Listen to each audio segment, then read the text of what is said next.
says he's not going to be the next Prime Minister and neither will his party be part of the cabinet. The question is, does this pave way for Nawaz Sharif to sail through? Anas Malik will answer from Islamabad.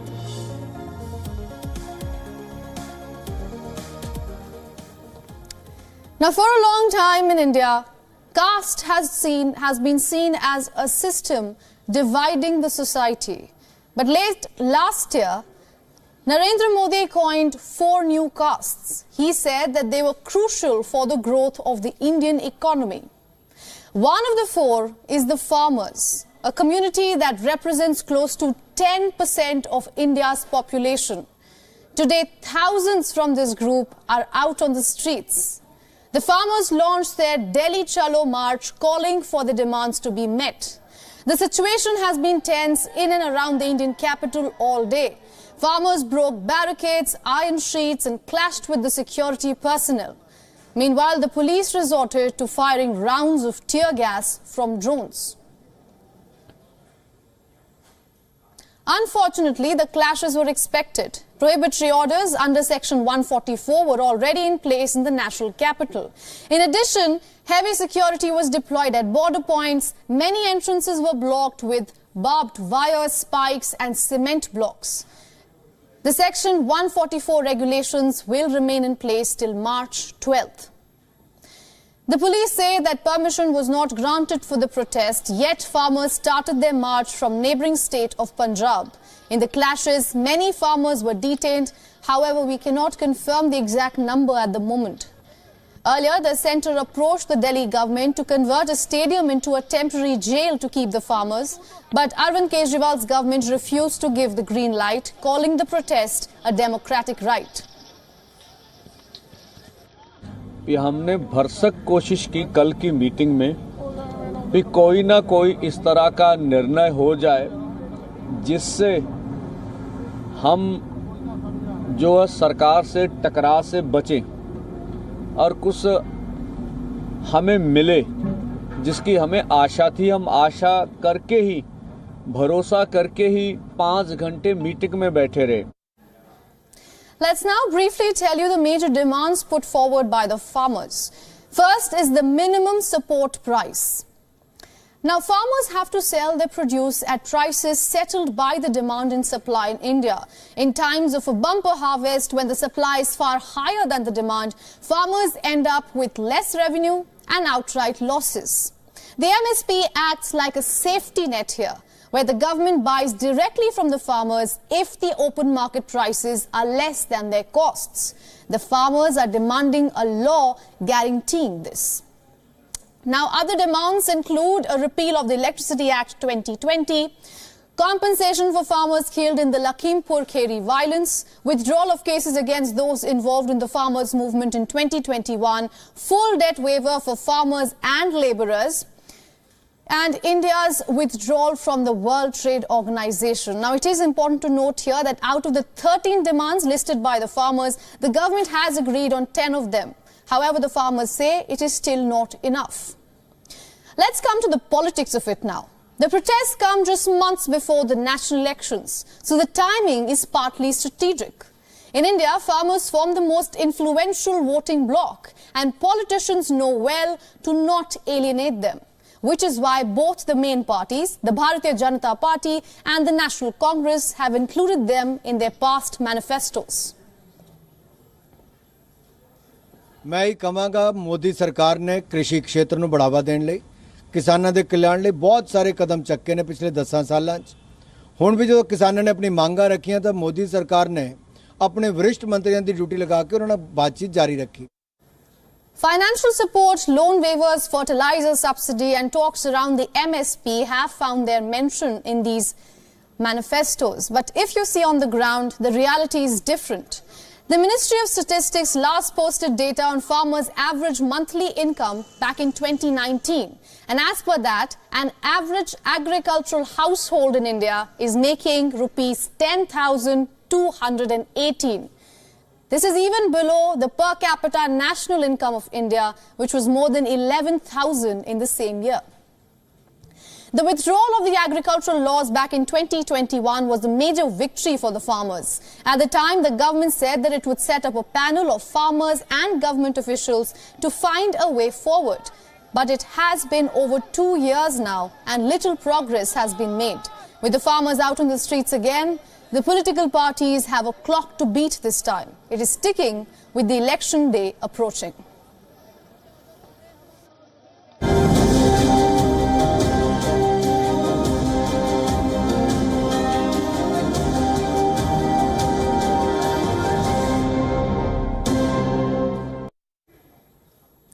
Now, the race to power in Pakistan has just gotten interesting. There are fresh twists in Pakistan's race to power, and it has been a day of press conferences and surprise announcements. But suspense still remains over who will become the country's next prime minister. However, one leader is confirming that he will not be him. Just a short while ago, the chairperson of Pakistan People's Party, Bilawal Bhutto Zardari, addressed a press conference. The 35-year-old former foreign minister clarified he will not be a prime ministerial candidate. Pakistan People's Party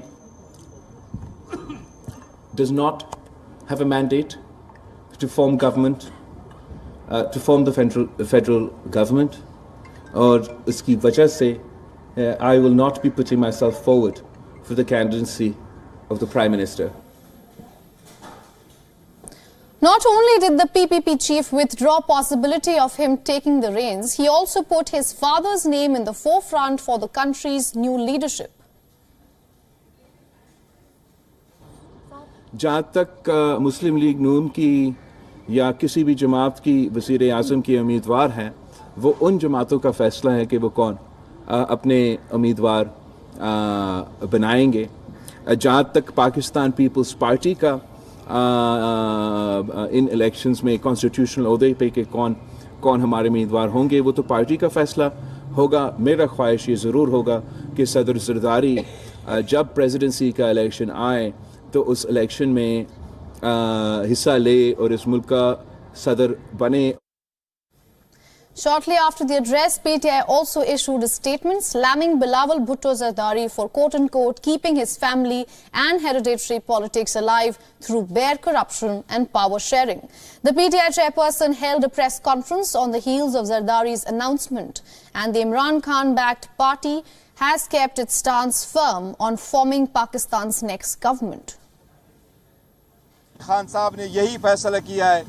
हम इंशाल्लाह कोशिश करेंगे कि अपनी हुकूमत बनाए, चाहे वो मरकज़ में, चाहे वो पंजाब में, चाहे वो KPK में है. हम छोटी पार्टियों को मिला के हुकूमत बनाएंगे जो कि हमारे पास अपना मैंडेट पूरा है.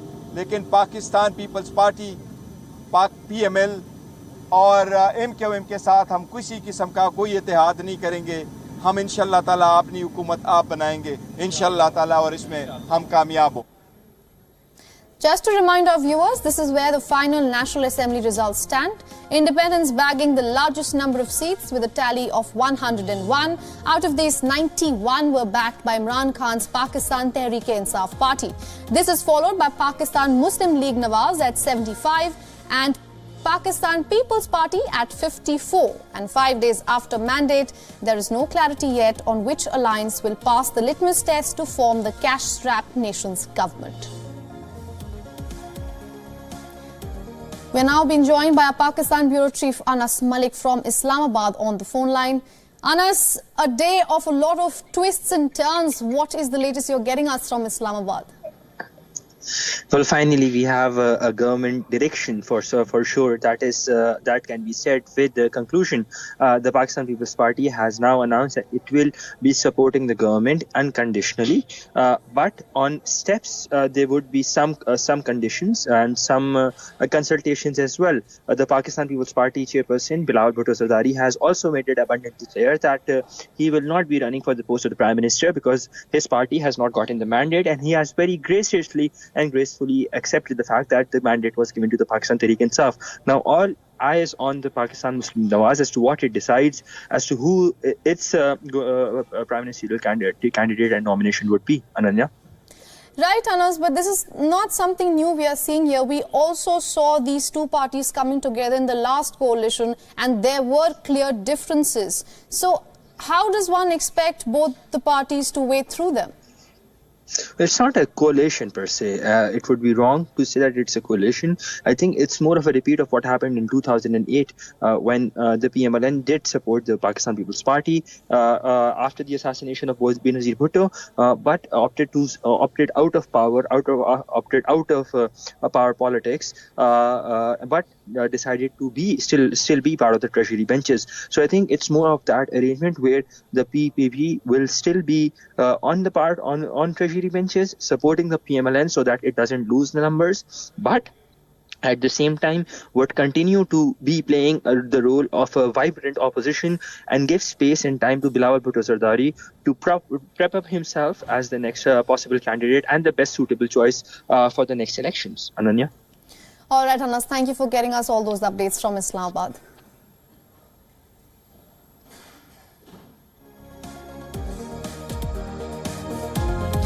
Former US President Donald Trump is calling for a leadership change at the Republican National Committee. He has endorsed Michael Whatley, chair of North Carolina's Republican Party, to head the committee. And for co-chair, he is backing none other than his daughter-in-law, Lara Trump. The Republican National Committee, or RNC, focuses on fundraising for the party and on getting Republicans out to vote. Now, Trump's backing follows reports that he is frustrated with the RNC's current leadership of Ronna McDaniel.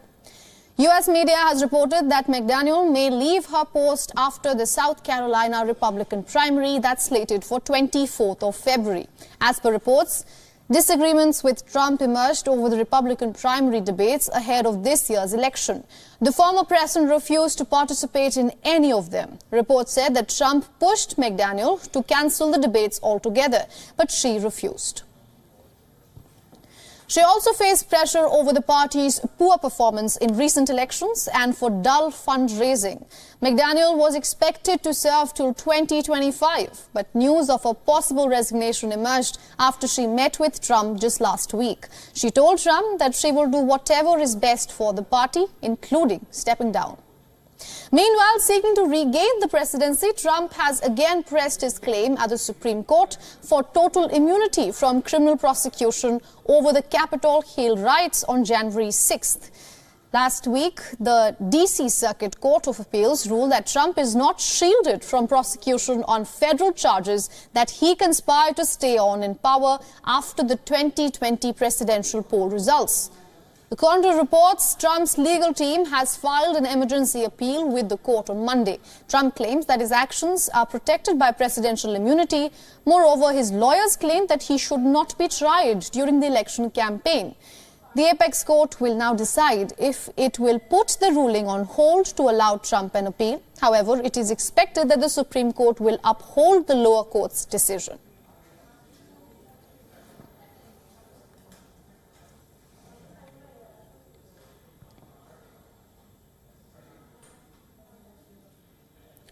The Southeast Asian nation of Indonesia will be holding national elections on Wednesday. Officials expect over 200 million people to vote to choose their next president. Now, these elections are being touted as the world's largest single elections. Indonesia, the third largest democracy of the world, is spreading across 3 time zones. And now, within hours, the world will know the outcome of the biggest race of the day. In the world's biggest single-day election, Indonesians will choose a new president and a new vice president. Lawmakers at the national, provincial and the regional level and a regional senator to advise the national parliament. On 5 ballot papers, each voter will choose their preferred candidates for these posts.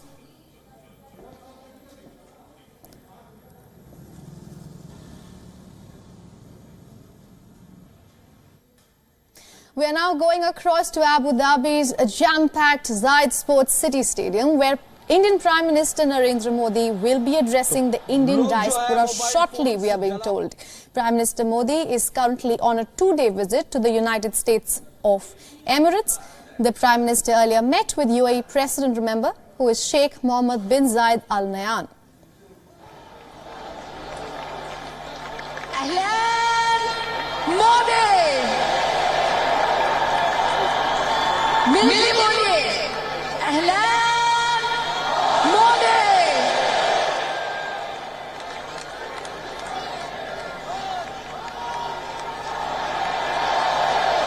Please welcome our beloved leaders, His Royal Highness Sheikh Mohammed bin Zayed Al Nahyan and the Prime Minister of India, our beloved Modi ji.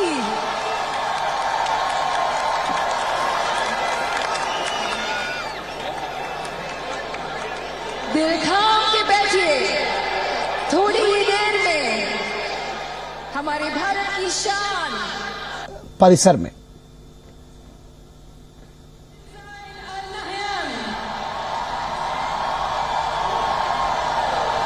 Please welcome our beloved leaders, His Royal Highness Sheikh Mohammed bin Zayed Al Nahyan.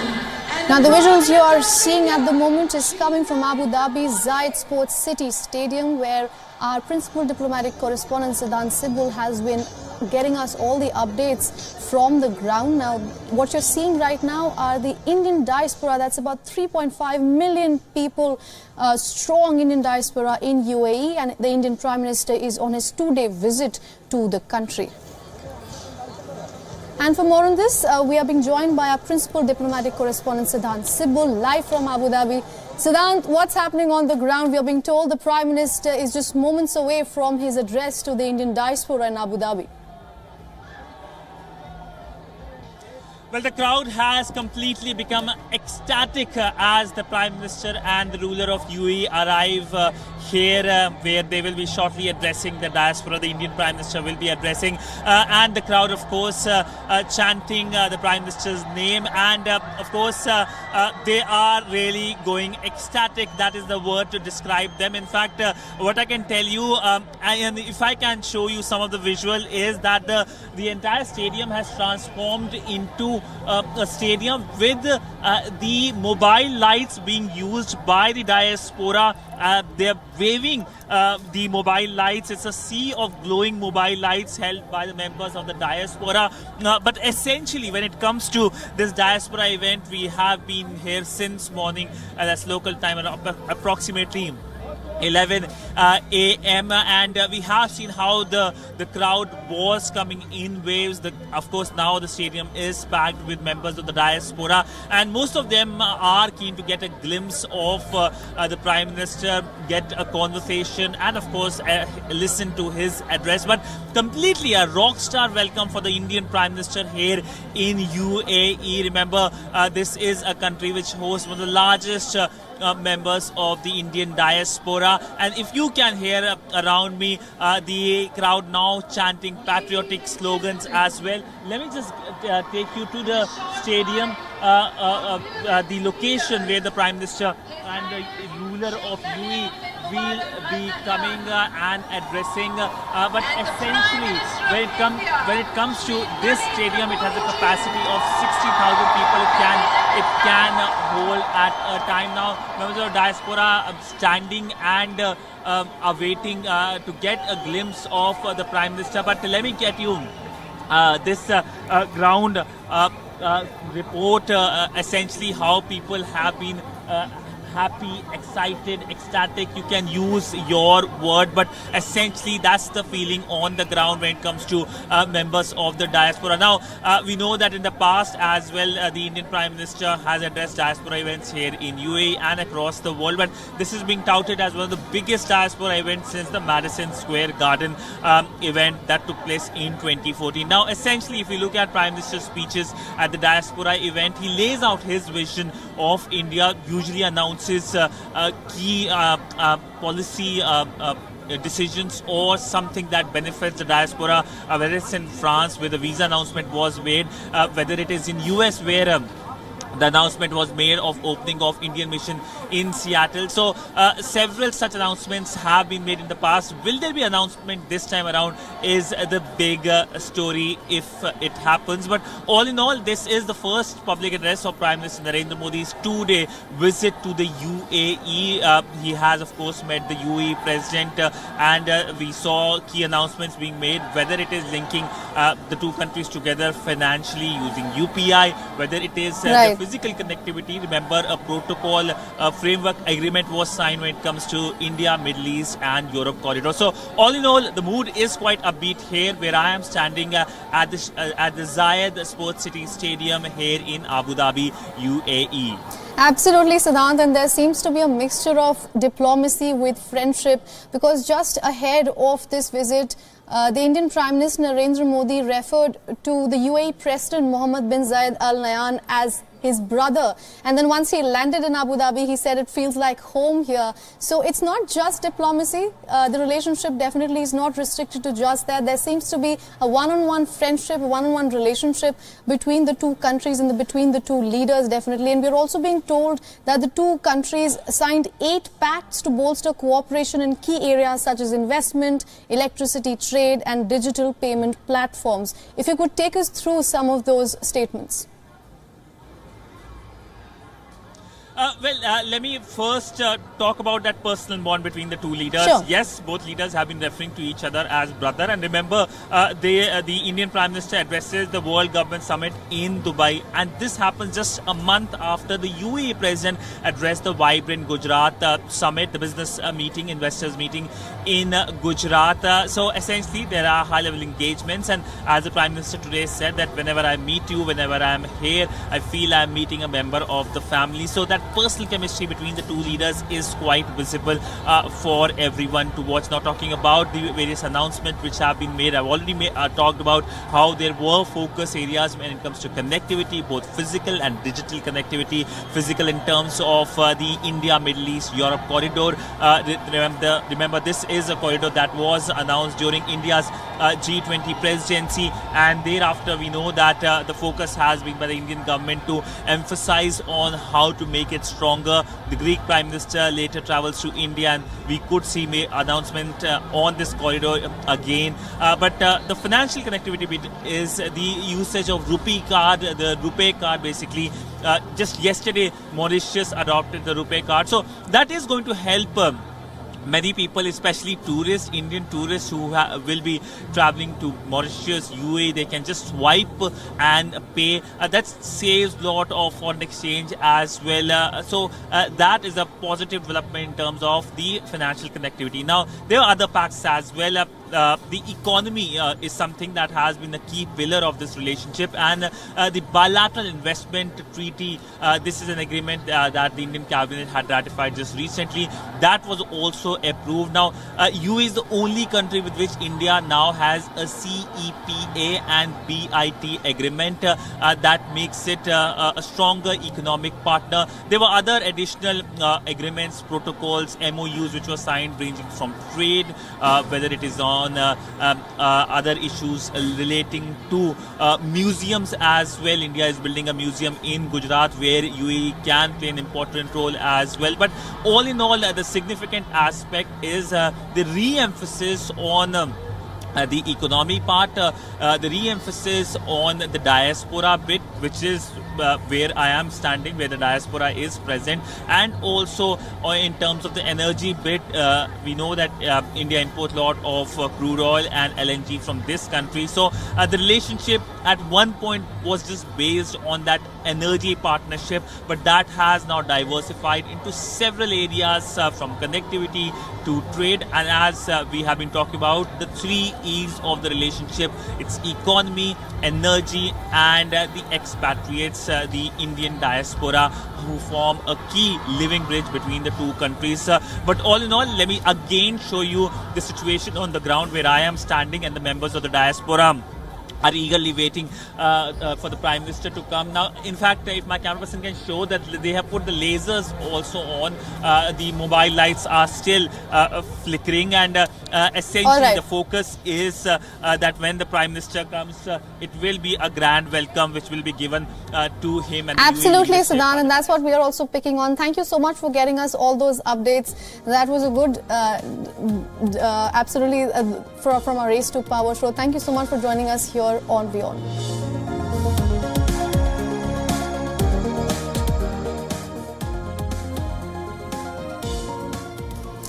And as I was saying, a good diversion from the Race to Power show, some delightful visuals coming in from Abu Dhabi. Our coverage of Indian Prime Minister Narendra Modi's visit to UAE will continue on the other side. Thanks for watching with me, Ananya Datta.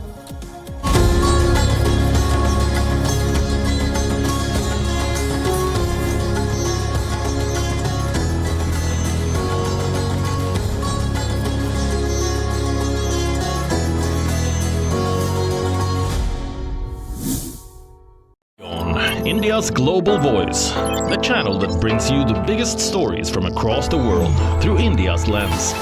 Now available in